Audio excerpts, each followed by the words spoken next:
ओम शांति। आज है 29 जनवरी की मुरली। अव्यक्त बाप दादा की वाणी है। ये वाणी बाबा ने चलाई है 2 दिसंबर 93 साल में। आज बाबा ने विशेष चारों ओर के अखुट ज्ञानी, अचल स्वराज्य अधिकारी, अटल स्वराज्य अधिकारी, अखुट ज्ञानी, अखंड निर्विघ्न, अखंड योगी, अखंड महादानी आत्माओं को देखा। और वो भी सभी नहीं, कोटों में कोई बने हैं। बाबा ने कहा ज्ञानी और योगी तो बन जाते हैं, लेकिन महादानी कोई कोई ही बनते हैं। बाबा ने आज विशेष संगम युग पर बच्चों को कहा कि मैं अटल अखंड भव का वरदान तो देता हूं, लेकिन जीवन में कोई नंबरवार ही बच्चे धारण करते हैं। ऐसे नंबर 1 बनने के लिए बाबा ने आज कहा सबसे सहज विधि अखंड महादानी बनो। अखंड महादानी अर्थात निरंतर सेवाधारी, क्योंकि सहज ही निरंतर हो सकता है। दाता के बच्चे जो हो, सर्व खजानों से संपन्न श्रेष्ठ आत्माएं हो। संपन्न की निशानी अखंड महादानी है। ऐसे बाबा ने कहा कि 1-2 में भी स्नेह की निशानी स्थूल टोली खिलाते हो ना, वैसे 1-2 में ये गुण भी टोली के खिलाओ। इस विधि से जो संगम युग का लक्ष्य है, क्या है हमारा लक्ष्य? फरिश्ता सो देवता। तो ऐसे ये सर्व को प्रत्यक्ष दिखाई दे। ये प्रैक्टिस बाबा ने कहा है आज निरंतर स्मृति में रखो कि मैं दाता का बच्चा अखंड महादानी आत्मा हूं। तो चलो अभी बाबा के महावाक्य सुनते हैं। नंबर 1 बनने के लिए गुण मुरद बन, गुणों का दान करने वाले महादानी बनो। तो आज बेहद के माता पिता चारों ओर के विशेष बच्चों को देख रहे थे। क्या विशेषता देखी? कौन से बच्चे अखुट ज्ञानी हैं, अटल स्वराज्य अधिकारी, अखंड निर्विघ्न, अखंड योगी, अखंड महादानी। ऐसे विशेष आत्माएं कोटों में कोई बने हुए हैं। ज्ञानी, योगी, महादानी सभी बने हैं, लेकिन अखंड कोई नहीं बने। जो अखुट, अटल और अखंड है, वही विजय माला के विजयी मन के हैं। बाप दादा ने संगम युग पर सभी बच्चों को अटल अखंड भव का वरदान दिया है, लेकिन वरदान को जीवन में सदा धारण करने में नंबरवार बन गए हैं। नंबर 1 बनने के लिए विशेष सबसे सहज विधि है अखंड महादानी बनो। अखंड महादानी अर्थात निरंतर सहज सेवाधारी, क्योंकि सहज ही निरंतर हो सकता है। तो अखंड सेवाधारी अर्थात अखंड महादानी। दाता के बच्चे हो, सर्व खजानों से संपन्न श्रेष्ठ आत्माएं हो। संपन्न की निशानी है अखंड महादानी। 1 सेकंड भी दान देने के बिना नहीं रह सकते। दोपहर से दानी आत्माएं अनेक भक्त भी बने, लेकिन कितने भी बड़े दानी हो, अखुट खजाने के दानी नहीं बने हैं। विनाशी खजाने व वस्तु के दानी बनते हैं। आप श्रेष्ठ आत्माएं अब संगम पर अखुट और अखंड महादानी बनते हो। आपने अपने आप से पूछो, अखंड महादानी हो? पूछ रहे बाबा। वह समय प्रमाणदानी हो, वह चांस प्रमाणदानी हो। अखंड महादानी सदा 3 प्रकार से दान करने में बिजी रहते हैं। पहला, मनसा द्वारा शक्तियों का दान देना। दूसरा, वाणी द्वारा ज्ञान का दान देना। तीसरा, कर्म द्वारा गुणों का दान। तो इन तीनों प्रकार के दान देने वाले सहज महादानी बन सकते हैं। रिजल्ट में देखा, वाणी द्वारा ज्ञान दान मेजॉरिटी करते रहते हो, मनसा द्वारा शक्तियों का दान यथाशक्ति करते रहते हो, और कर्म द्वारा गुण का दान ये बहुत कम करने वाले हैं। और वर्तमान समय चाहे अज्ञानी आत्माएं हैं चाहे ब्राह्मण आत्माएं हैं, दोनों को आवश्यकता गुणदान की है। वर्तमान समय विशेष स्वयं मेवा ब्राह्मण परिवार में इस विधि को तीव्र बनाओ। गुणदान को, ये दिव्य गुण सबसे श्रेष्ठ प्रभु प्रसाद है। इस प्रसाद को खूब बांटो। जैसे जब कोई से भी मिलते हो तो एक दो में भी स्नेह की निशानी स्थूल टोली खिलाते हो ना, ऐसे एक दो में ये गुणों की टोली खिलाओ। इस विधि से जो संगम युग का लक्ष्य है, फरिश्ता सो देवता बनने का, ये सहज सर्वों में प्रत्यक्ष दिखाई देगा। ये प्रैक्टिस निरंतर स्मृति में रखो कि मैं दाता का बच्चा, अखंड महादानी आत्मा हूं। कोई भी आत्मा चाहे अज्ञानी हो चाहे ब्राह्मण हो, लेकिन देना है। ब्राह्मण आत्माओं को ज्ञान तो पहले ही है, लेकिन दो प्रकार के से दाता बन सकते हो। एक प्रकार से जैसे जिस आत्मा को जिस शक्ति की आवश्यकता है, उस आत्मा को मनसा द्वारा अर्थात शुद्ध वृत्ति वाइब्रेशन द्वारा शक्तियों का दान अर्थात सहयोग दो। दूसरा, कर्म द्वारा सदा स्वयं जीवन में गुण मूर्त बन, प्रत्यक्ष सैंपल बन, औरों को सहज गुण धारण करने का सहयोग दो। इसको कहा जाता है गुणदान। दान का अर्थ है सहयोग देना। आजकल ब्राह्मण आत्माएं भी सुनने के बजाय प्रत्यक्ष प्रमाण देखना चाहती है। किसी को भी शक्ति धारण करने की व गुण धारण करने की शिक्षा देना चाहते हो तो कोई दिल में सोचते, कोई कहते हैं कि ऐसे धारणा मूर्त कौन बने हैं, तो देखना चाहते हैं लेकिन सुनना नहीं चाहते।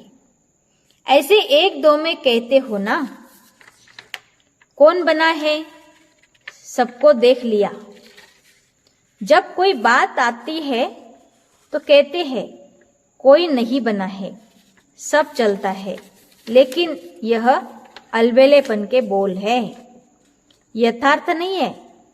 यथार्थ क्या है? फॉलो ब्रह्मा बाप। जैसे ब्रह्मा बाप ने स्वयं सदा अपने को निमित्त एग्जाम्पल बनाया, सदा ये लक्ष्य लक्षण में लाया। जो ओटे सो अर्जुन, अर्थात जो स्वयं को निमित्त प्रत्यक्ष प्रमाण बनाता है वही अर्जुन अर्थात अव्वल नंबर का बनता है। अगर फॉलो फादर करना है तो दूसरे को देख बनने में नंबर 1 नहीं बन सकेंगे, नंबर वार बन जाएंगे। नंबर 1 आत्मा की निशानी है हर श्रेष्ठ कार्य में मुझे निमित्त बन औरों को सिंपल करने के लिए सैंपल बनना है। दूसरे को देखना, चाहे बड़ों को चाहे छोटों को चाहे समान वालों को, लेकिन दूसरों को देख बनना कि पहले यह बने तो मैं बनूं, तो नंबर 1 तो वह हो गया ना जो बनेगा, फिर बाद में आप बनेंगे तो स्वयं स्वतः ही नंबर वार में आ जाएंगे। तो अखंड महादानी आत्मा सदा अपने को हर सेकंड तीनों ही महादान में से कोई न कोई दान करने में बिजी रखता है। जैसा समय वैसी सेवा में सदा लगा हुआ रहता है। उनको व्यर्थ देखने सुनने व करने की फुर्सत ही नहीं। तो महादानी बने हो, अभी अंडरलाइन करो, अखंड बने हैं। अगर बीच बीच में दातापन में खंडन पड़ता है तो खंडित को समर्पण नहीं कहा जाता, संपूर्ण नहीं कहा जाता। वर्तमान समय आपस में विशेष कर्म द्वारा गुणदाता बनने की आवश्यकता है। हर एक संकल्प करो कि मुझे सदा गुण मूर्त बन सबको गुण मूर्त बनाने का विशेष कर्तव्य करना ही है। तो स्वयं की और सर्व की कमजोरियां समाप्त करने की इस विधि से हर एक अपने को निमित्त अव्वल नंबर समझ आगे बढ़ते चलो।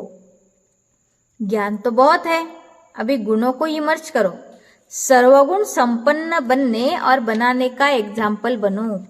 अच्छा, सर्व अखंड योगी तो आत्माएं, सर्व सदा गुण मूर्त आत्माओं को, सर्व हर संकल्प हर सेकंड महादानी व महासहयोगी विशेष आत्माओं को, सदा स्वयं को श्रेष्ठता में सैंपल बन सर्व आत्माओं को सिंपल सहज धारणा देने वाले, प्रेरणा देने वाले, सदा स्वयं को निमित्त नंबर 1 समझ प्रत्यक्ष प्रमाण देने वाले बाप समान आत्माओं को बाप दादा का याद प्यार और नमस्ते। अच्छा, दादी जानकी जी से मुलाकात की बाबा ने। जब ऑस्ट्रेलिया सिंगापुर आदि के चक्कर का समाचार सुनाया और सबकी याद दी तो बाबा ने दादी जी से बात की। सबकी याद पहुंच गई। चारों ओर के बच्चे सदा बाप के सामने हैं, इसका प्रत्यक्ष प्रमाण है। जब भी याद करते तो समीप और साथ का अनुभव करते हैं। बाबा कहा दिल से और दिलाराम हाजिर, इसीलिए कहते हैं हजूर हाजिर है, हाजिरा हजूर है। जहां भी है जो भी है, लेकिन हर स्थान पर हर एक के पास हाजिर हो जाते हैं, इसलिए हाजिरा हजूर हो गया। इस स्नेह की विधि को लोग नहीं जान सकते, ये ब्राह्मण आत्मा ही जानती है। अनुभवी इस अनुभव को जानते हैं। आप विशेष आत्माएं तो है ही, कंबाइन ना, अलग हो ही नहीं सकते। लोग कहते जिधर देखते उधर तू ही तू है, और आप कहते हो जो करते हैं जहां जाते हैं बाप साथ ही है, अर्थात तू ही तू है। जैसे कर्तव्य साथ है तो हर कर्तव्य कराने वाला भी सदा साथ है। इसलिए गाया हुआ है करण करावनहार, तो कंबाइन हो गया ना, करणहार और करावनहार। तो आप सबकी स्थिति क्या है? कंबाइन है ना। करणहार के साथ है ही करावनहार, अलग नहीं है। इसको ही कंबाइंड स्थिति कहा जाता है। सभी अपना अपना अच्छा पार्ट बजा रहे हो। अनेक आत्माओं के आगे सैंपल हो, सिंपल करने के। ऐसे लगता है ना, मुश्किल को सहज बनाना यही फॉलो फादर है। ऐसे है ना, अच्छा पार्ट बजाया ना। जहां भी है विशेष पार्टधारी विशेष पार्ट बजाने के सिवाय नहीं रह सकते। ये ड्रामा की नूंद है। अच्छा, चक्कर लगाना बहुत अच्छा है। चक्कर लगाया, फिर स्वीट होम में आ गए। सेवा का चक्कर अनेक आत्माओं के प्रति विशेष उमंग उत्साह का चक्कर है। सब ठीक है ना, अच्छा ही अच्छा है। ड्रामा की भावी खींचती जरूर है। आप रहना चाहो लेकिन ड्रामा में नहीं है तो क्या करेंगे? सोचते भी जाना पड़ेगा, क्योंकि सेवा की भावी है। तो सेवा की भावी अपना कार्य कराती है। आना और जाना यही तो विधि है। अच्छा, संगठन अच्छा है। बाबा ने दादी जी से मुलाकात की। अभी अव्यक्त बाप दादा की पर्सनल मुलाकात है। पहली पॉइंट, परमात्मा प्यार का अनुभव करने के लिए दुख की लहर से न्यारे बनो। बाप दादा ने संगम पर अनेक खजाने दिए हैं। उस सभी खजानों में से श्रेष्ठ खजाना है सदा खुशी का खजाना। तो ये खुशी का खजाना सदा साथ रहता है। कैसे भी परिस्थिति आ जाए लेकिन खुशी नहीं जा सकती। जब परिस्थिति कोई दुख की लहर वाली आती है तो भी खुश रहते हो कि थोड़ी थोड़ी लहर आ जाती है, क्योंकि संगम पर हो ना। तो एक तरफ है दुखधाम, दूसरे तरफ है सुखधाम। तो दुख के लहर की कई बातें सामने आएंगी, लेकिन अपने अंदर वो दुख की लहर दुखी नहीं करे। जैसे गर्मी के मौसम में गर्मी तो होगी ना, लेकिन स्वयं को बचाना वो अपने ऊपर है। तो दुख की बातें सुनने में आएगी लेकिन दिल में प्रभाव नहीं पड़े। इसलिए कहा जाता है न्यारा और प्रभु का प्यारा। तो दुख की लहर से न्यारा तब प्रभु का प्यारा बनेंगे। जितना न्यारा उतना प्यारा। अपने आप को देखो कि कितने न्यारे बने हैं। जितना न्यारा बनते जाते हो उतना ही सहज परमात्मा प्यार का अनुभव करते हो। तो हर रोज चेक करो कि कितने न्यारे रहे, कितने प्यारे रहे, क्योंकि ये प्यार परमात्मा प्यार है जो और कोई भी युग में प्राप्त नहीं हो सकता। जितना प्राप्त करना है उतना अभी करना है, अभी नहीं तो कभी भी नहीं हो सकता। और कितना थोड़ा समय यह परमात्मा प्यार की प्राप्ति का है, तो थोड़े समय में बहुत अनुभव करना है तो कर रहे हो। दुनिया वाले खुशी के लिए कितना समय संपत्ति खर्च करते हैं और आपको सहज अविनाशी खुशी का खजाना मिल गया, कुछ खर्चा किया क्या? खुशी के आगे खर्च करने की वस्तु है ही क्या जो देंगे? तो यही खुशी के गीत गाते रहो कि जो पाना था वो पा लिया ना। तो जब कोई चीज मिल जाती है तो खुशी में नाचते रहते हैं। दूसरों को भी यह खुशी बांटते जाओ। जितना बांटते जाते हो उतना बढ़ती जाती है, क्योंकि बांटना माना ही बढ़ना। तो जो भी संबंध में आए वो अनुभव करे कि इनको कोई श्रेष्ठ प्राप्ति हुई है जिसकी इनको खुशी है, क्योंकि दुनिया में तो हर समय का दुख है और आपके पास हर समय की खुशी है। तो दुखी को खुशी देना ये सबसे बड़े से बड़ा पुण्य है। तो सभी निर्विघ्न बन आगे उड़ रहे हो ना, या छोटे छोटे विघ्न रोकते हैं? पूछ रहे बाबा। विघ्नों का काम है आना और आपका काम है विजय प्राप्त करना। जब विघ्न अपना कार्य अच्छी तरह से कर रहे हैं तो आप मास्टर सर्वशक्तिमान अपने विजय के कार्य में सदा सफल रहो। सदा यह याद रखो कि हम विघ्न विनाशक आत्माएं हैं। विघ्न विनाशक का जो यादगार है उसका प्रैक्टिकल में अनुभव कर रहे हो ना। अच्छा, दूसरी पर्सनल मुलाकात बाबा ने की। अचल स्थिति बनाने के लिए मास्टर सर्वशक्तिमान का टाइटल स्मृति में रखो।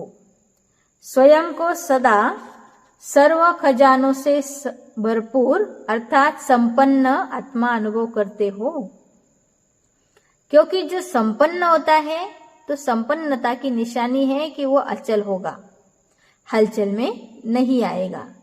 जितना खाली होता है उतनी हलचल होती है।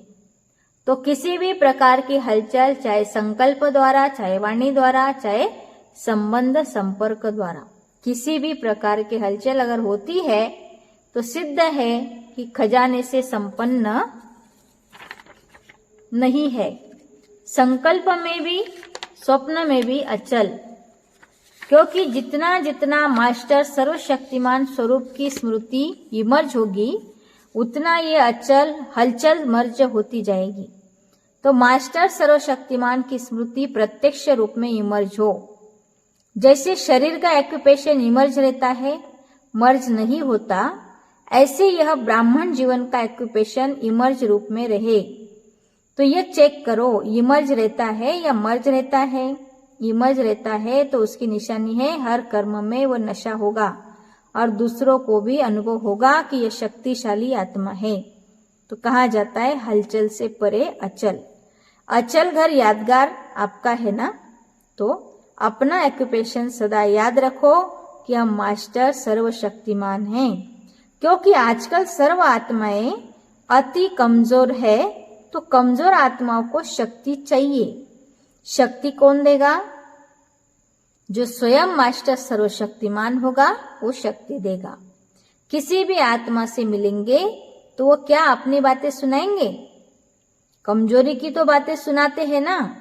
जो करना चाहते हैं वो कर नहीं सकते, तो इसका प्रमाण है कि कमजोर है। और आप जो संकल्प करते हो वो कर्म में ला सकते हो। तो मास्टर सर्वशक्तिमान की निशानी है कि संकल्प और कर्म दोनों समान होगा। ऐसे नहीं कि संकल्प बहुत श्रेष्ठ हो और कर्म करने में वो श्रेष्ठ संकल्प नहीं कर सको, इसको मास्टर सर्वशक्तिमान नहीं कहेंगे। तो चेक करो कि जो श्रेष्ठ संकल्प होते हैं वो कर्म तक आते हैं या नहीं आ सकते। अपने आप से क्वेश्चन करना। मास्टर सर्वशक्तिमान की निशानी है कि जो शक्ति जिस समय आवश्यक हो उस समय वो शक्ति कार्य में लाए। तो ऐसे है या आह्वान करते हो, थोड़ा देरी से आती है जब कोई बात पूरी हो जाती है पीछे स्मृति में आए कि ऐसा नहीं, ऐसा करते, तो इसको कहा जाता है समय पर काम में नहीं आई।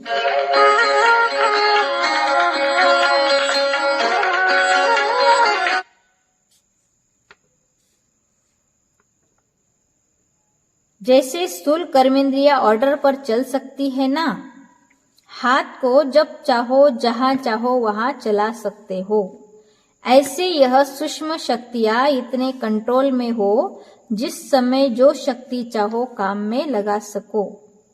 ऐसे तो बाबा ने कहा ऐसी कंट्रोलिंग पावर है। ऐसे तो नहीं, सोचते कि चाहते तो नहीं थे लेकिन हो गया। तो सदा अपनी कंट्रोलिंग पावर को चेक करते हुए शक्तिशाली बनते चलो, तब उड़ती कला वाले हो कि कोई चढ़ती कला वाला। सब बाबा ने कहा सब चढ़ती कला वाले हो या कोई चढ़ती कला वाला, कोई उड़ती कला वाला। वह कभी उड़ती, कभी चढ़ती, कभी चलती कला वाले हो जाते हैं। बदली होता है, वह एक रस आगे बढ़ते रहते हो। कोई विघ्न आता है तो कितने समय में विजय बनते हो, टाइम लगता है, क्योंकि नॉलेजफुल हो ना, तो विघ्नों की भी नॉलेज है। नॉलेज की शक्ति से विघ्न वार नहीं करेंगे, लेकिन हार खा लेंगे।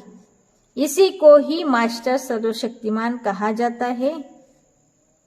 तो अमृत वेले से इस एक्यूपेशन को इमर्ज करो और फिर सारा दिन इसकी चेकिंग करो, चार्ट रखो। अच्छा, आज है प्यारे बाबा का वरदान। प्यारे बाबा ने आज वरदान दिया है, सहन शक्ति का कवच पहन, संपूर्ण स्टेज को वरने वाले विघ्न जीत भव। मैं विघ्न जीत आत्मा हूं। अपनी संपूर्ण स्टेज को वरने अर्थात प्राप्त करने के लिए अमृत वेले